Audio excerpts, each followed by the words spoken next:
దృష్టి కనుమా, నీ బిడ్డల పాలన కొనుమా. సాయి కృపా దృష్టి కనుమా, నీ బిడ్డల పాలన కొనుమా. నిందితి నీవే జగత్తునంతా, నువ్వు వినంతా మాయా. నిందితి నీవే జగత్తునంతా, నువ్వు వినంతా మాయా. సాయి కృపా దృష్టి కనుమా, నీ బిడ్డల పాలన కొనుమా. సాయి కృపా దృష్టి కనుమా, నీ బిడ్డల పాలన కొనుమా. నే ఒక అంధుని రంధిత బంధిని, ప్రభు దర్శనమే ఇమ్మా. శ్రీ సచ్చిదానంద సద్గురు సాయినాథ్ మహారాజ్ కి జై.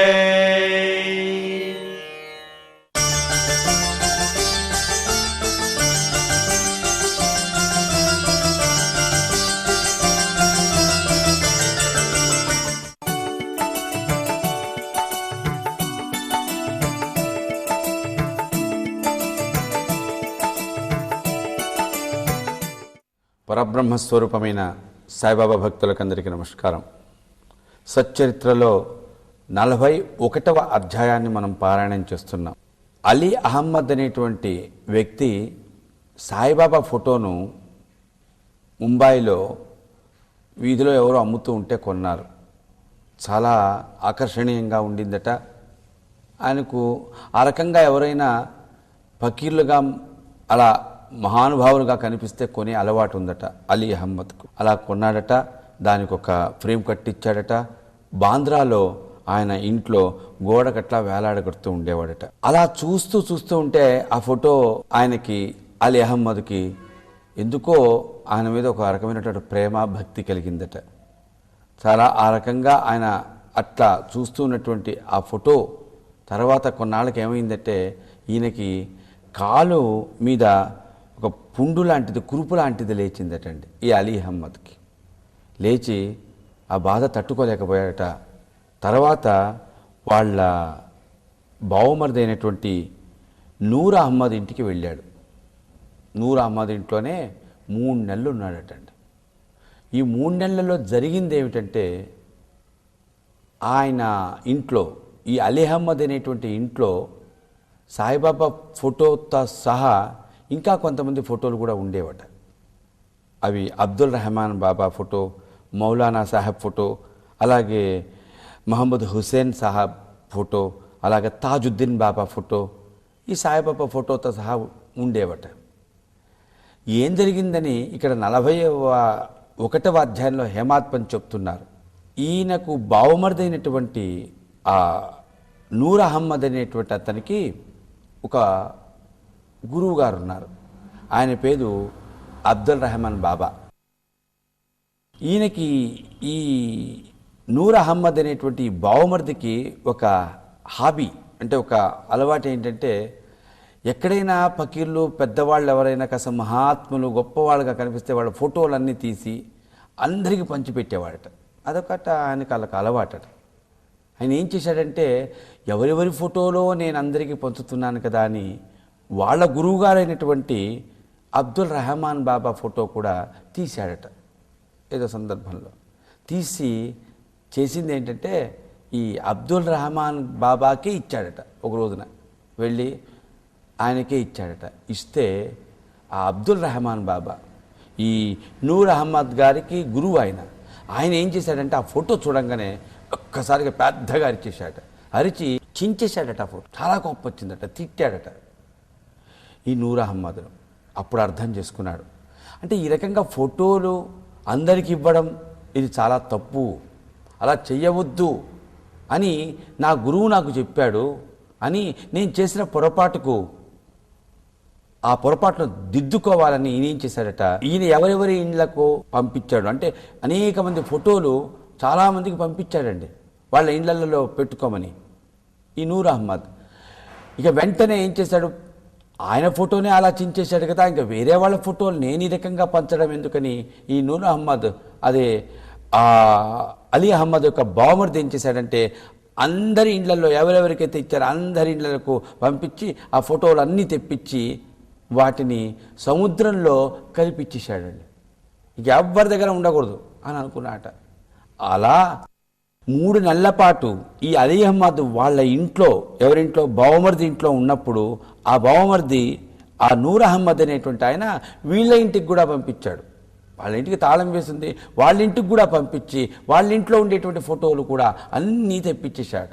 సరే, ఈయన అనుకున్నాడట 3 నెలల తర్వాత ఇంటికి వెళ్ళిన తర్వాత సాయిబాబా ఫోటో కూడా పోయి ఉంటుంది. అన్ని ఫోటోలు పోగా ఆ ఒక్క ఫోటో మిగులుతుందా? ఈయన చాలా గాలించి గాలించి ఇల్లంతా ఎక్కడా అట్లాంటి ఫోటోలు ఏవి ఉండకూడదని అన్నీ తీయించేశాట. అన్నీ వెళ్ళిపోయి ఉంటాయి, బాబా కూడా ఫోటో కూడా పోయి ఉంటుంది అనుకున్నాడు. వెళ్ళాడండి. 3 నెలల తర్వాత ఆ కాలికుండే కురూపు తగ్గిపోయింది, అనారోగ్యం పోయింది, ఆరోగ్యవంతుడయ్యాడు. బావమరిది ఇంటి నుంచి వెళ్ళాడు తన ఇంటికి బాంద్రాలో. వెళ్ళాడండి. వెళ్ళి చూచాడు. చూసేటప్పటికి సాయిబాబా ఫోటో మాత్రమే గోడకు వేలాడబడుతూ ఉన్నది. చాలా ఆశ్చర్యపడ్డాట. ఇదొక్కటే ఎందుకు మిగిలింది? ఇది కనిపించలేదా? మరి ఏమైందో అని ఇక మళ్ళీ వచ్చి బావమరిది ఏమైనా చూస్తే దీన్ని కూడా తీసుకుపోయి మళ్ళీ సముద్రంలో కలుపుతాడేమో అని చేసి ఏం చేశాడు, ఆయన ఎవరికీ కనపడకుండా బీరువాలో పెట్టుకున్నాడు.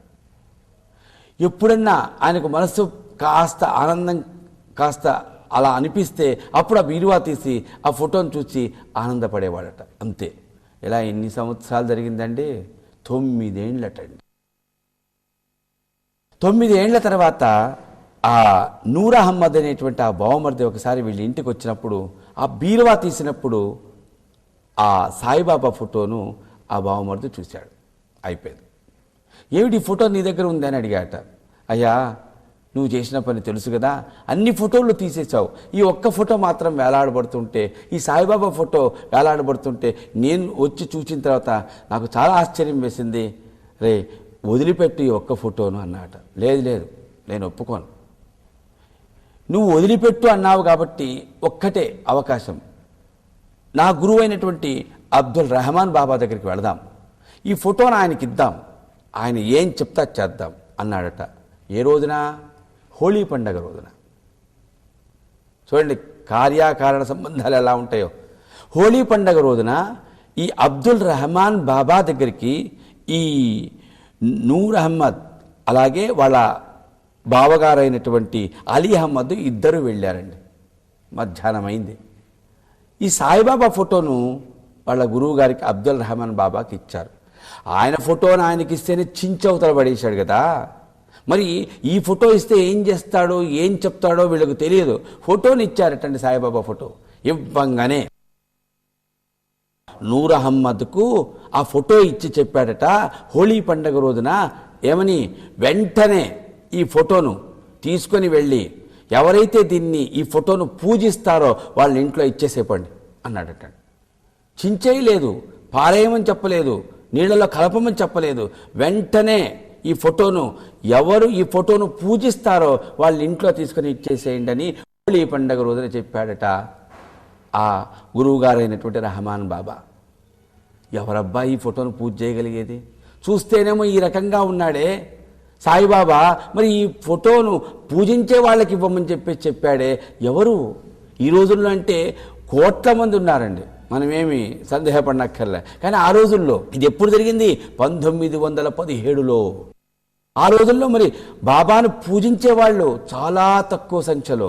అది ఆ ఊళ్ళో, ఆ ముంబాయిలో ఎవరున్నారబ్బా అని ఆలోచన చేసి అప్పుడు ఈ అలీ అహ్మద్ అనే అతనికి గుర్తుకొచ్చింది, మా స్నేహితుడు ఒకడున్నాడు అన్నా సాహెబ్ దబోల్కర్, ఆయనను బాబా హేమాధిపంత్ అని అంటుంటాడు, వెళుతూ వస్తూ ఉంటాడు, ఆయనను పూజించాడు ఆయన.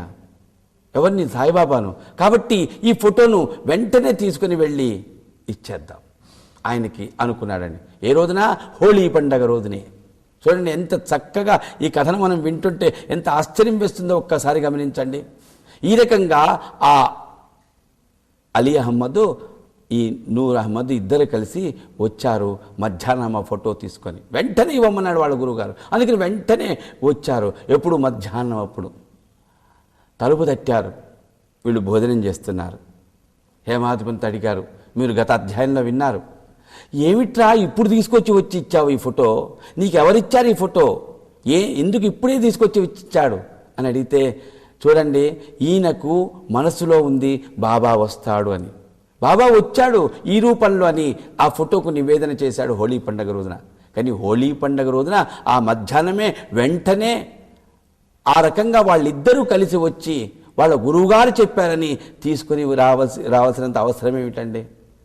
చూడండి, ఇదే ఫోటోకు నాకు తేడా లేదు. అది జీవం ఉన్నదా లేదా అంటే జీవం ఉండే పదార్థంలోనే కాదు, జీవం లేని పదార్థంలో కూడా నేనున్నాను. నన్ను రమ్మని పిలిస్తే నేను వస్తాను అంటే జీవము లేని పదార్థం రూపంలో కూడా వస్తాను. ఇంత చక్కగా అనుభవం కలిగిందటండి హేమాది పంతుకు. ఈ కథ అంటే అది కూడా ఎప్పుడు చెప్పాడట? ఎవరు? ఆ అలీ అహ్మద్ అనేటువంటి అతను హేమాది పంతుకు రేపో ఎల్లుండో 2-3 రోజుల తర్వాత వచ్చి చెప్తానరా నాయనా మీరు భోజనం చేస్తున్నారు విడిచిపెట్టు నన్నని చెప్పిన వాడు అసలు రానేలేదటండి. సంవత్సరాలు గడిచిపోయినాయట. ఇది జరిగిందెప్పుడు? హోలీ పండుగ రోజున 1917లో. అప్పుడు బాబా భౌతిక శరీరంతో ఉన్నాడు. తరువాత 9 సంవత్సరాల తర్వాత రోడ్డు మీద కనపడితే ఆ రోడ్డు మీద కనిపెట్టినటువంటి అలీ అహ్మద్ని అడిగాడట, ఏమిరా వస్తామన్నావు అసలు కనపడనే లేదు అని. అందరూ బాగున్నారా? ఇవి కాదటండి, ఒరే ఆ ఫోటో ఇచ్చావు కదా అప్పుడు, ఆ ఫోటో కథ చెప్పరా అని. ఇప్పుడు మనం విన్న ఈ కథంతా అప్పుడు చెప్పాడటండి. అప్పటికి బాబా భౌతిక శరీరాన్ని విడిచిపెట్టాడు. చూడండి, ఈ రకంగా కథ, ఈ ఫోటో వివరం, ఈ ఫోటో ఆ సమయానికి రావడం గురించి ఎంతో ఉత్సుకతతో ఎట్లా వచ్చింది, ఆ సమయానికి ఎట్లా వచ్చిందని ఆ ఉత్సుకతతో ఉన్నటువంటి ఆ వ్యక్తి అలీ అహ్మద్ చెప్పాడు 9 సంవత్సరాల తర్వాత. ఈ రకంగా చిత్రపటానికి జీవం ఉంటుందా అండి? ఎంత విచిత్ర ఆశ్చర్యకరమైనటువంటి విషయం అండి.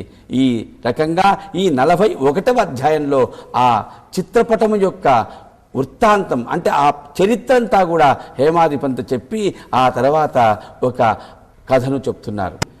గుడ్డపేలికల కథ అంటుంటాం. మామూలుగా సచ్చరిత్ర పారాయణం చేసేవారు. గుడ్డపేలికలు ఏమిటండి?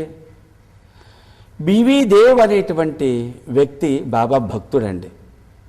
అలాంటి ఆ భక్తుడైనటువంటి ఆ వ్యక్తికి చాలా పుస్తకాలు చదివే అలవాటు ఉంది.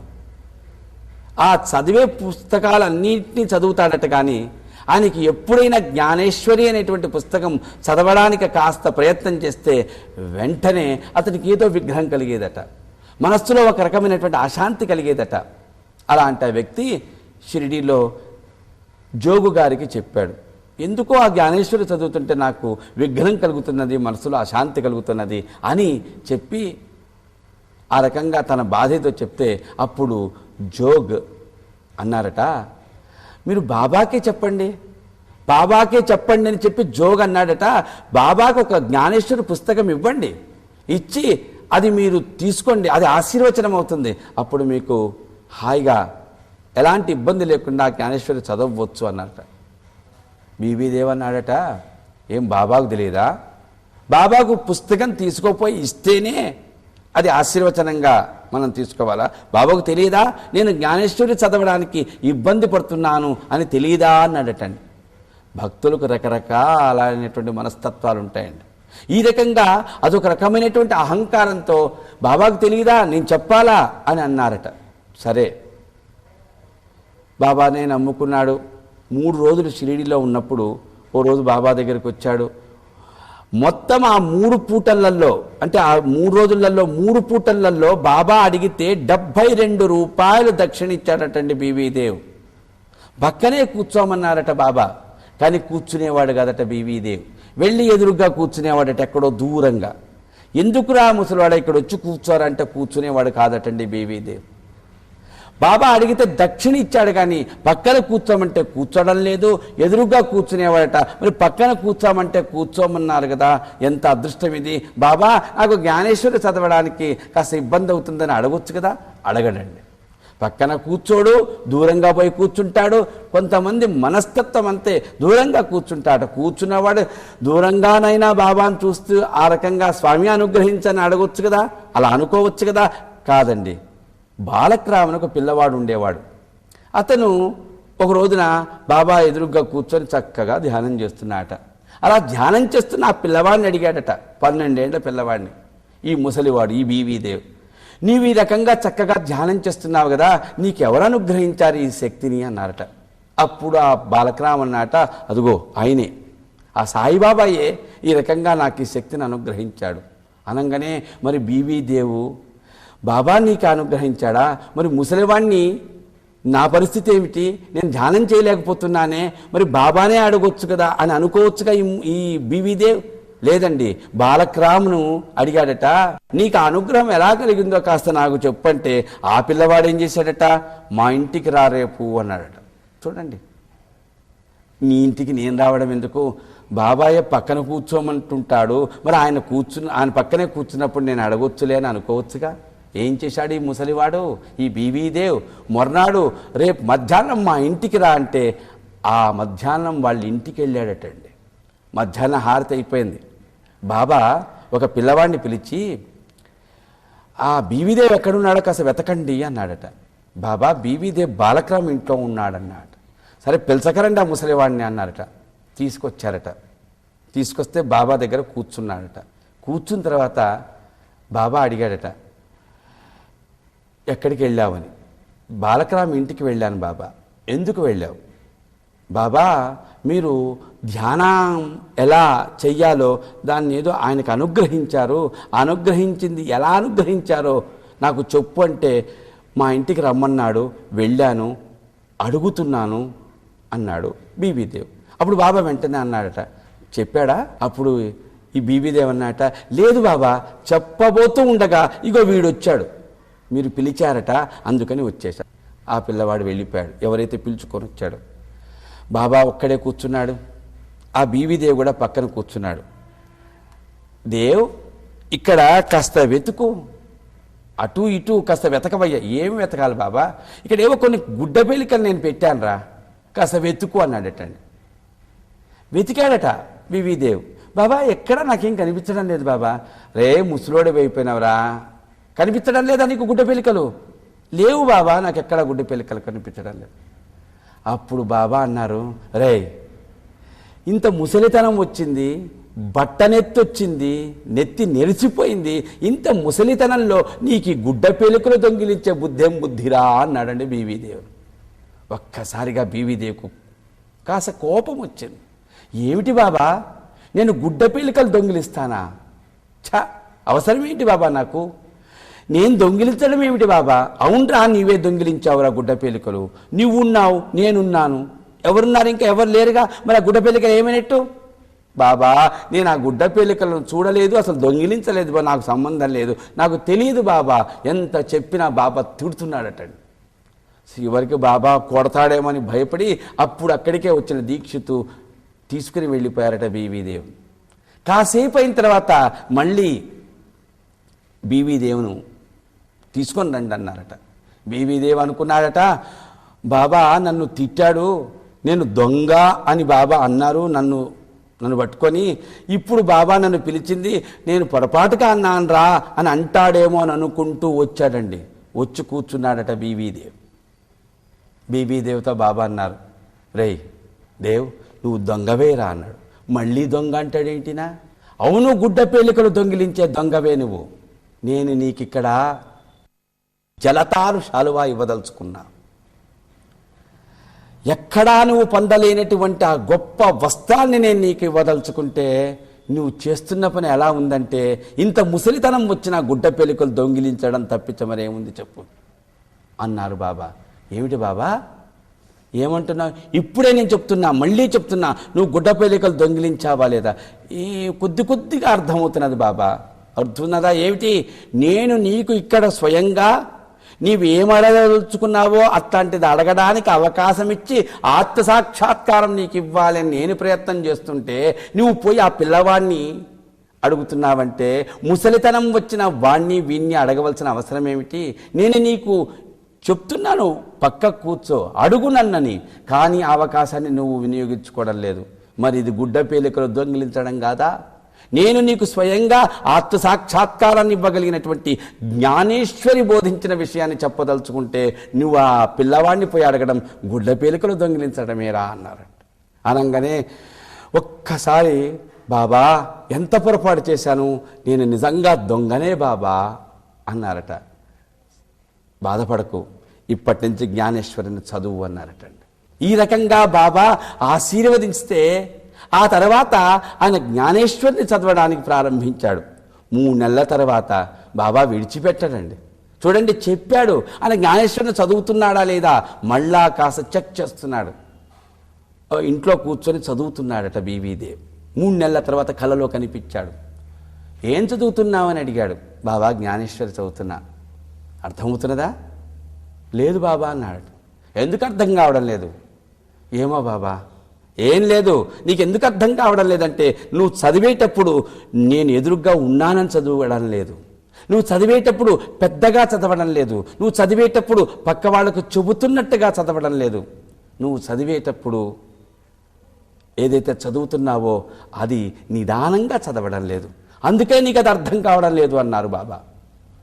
ఇది వివరంగా అంటే పూర్తిగా ఆలోచన చేయండి. 4 పొరపాట్లు చేస్తున్నావు. మీరు ఆలోచన చేయండి, ఎంత చక్కగా చెప్తా. అంటే మనం చదివేటప్పుడు ఆధ్యాత్మికమైన పుస్తకాలు, ప్రత్యేకించి సచ్చరిత్ర కానీ ఏదైనా చదివేటప్పుడు ఈ రకంగా చదవాలన్నమాట. పారాయణం. ఎందుకంత తొందరపడి చదువుతున్నావు అని అన్నారు బాబా. అప్పుడు బాబాతో అన్నారు, బాబా ఇంతకు అసలు ఎందుకు చదవాలి బాబా అన్నాడట. చదవాలి చదవాలి చదవాలి అని అనుకుంటున్నావే కానీ అసలు ఎందుకు, ధ్యేయం ఏమిటో మనకు ఉండాలండి. ఏ పుస్తకమైనా చదివినా ఒక గోల్ ఉండాలి, ఏం సాధించాలి ఇది చదివి. అందుకనే బాబా చెప్పారు, ఆధ్యాత్మికత కోసమే చదువు, అంతే. ఏదో సంపాదించుకోవడం కోసం కాదు, అలౌకికమైనటువంటి పరచింతన, ఆత్మసాక్షాత్కారం కోసం వీటిని చదవాలి. అందుకనే చెప్తారు చూడండి, చదువులలోన మర్మమెల్ల చదివితి తండ్రి అని ప్రహ్లాదుడు వాళ్ళ నాన్నగారితో చెప్పినట్టు చదవాలండి. కానీ చదివేది ఏమిటి, దేనికోసం? భగవంతుడి యొక్క స్థితి ఏమిటో తెలుసుకోవడం కోసం. అది చదవాలంటే ఉచిత పుస్తకం చదివితే కాదండి, దానికి గురువు ఆశీర్వచనం కావాలి.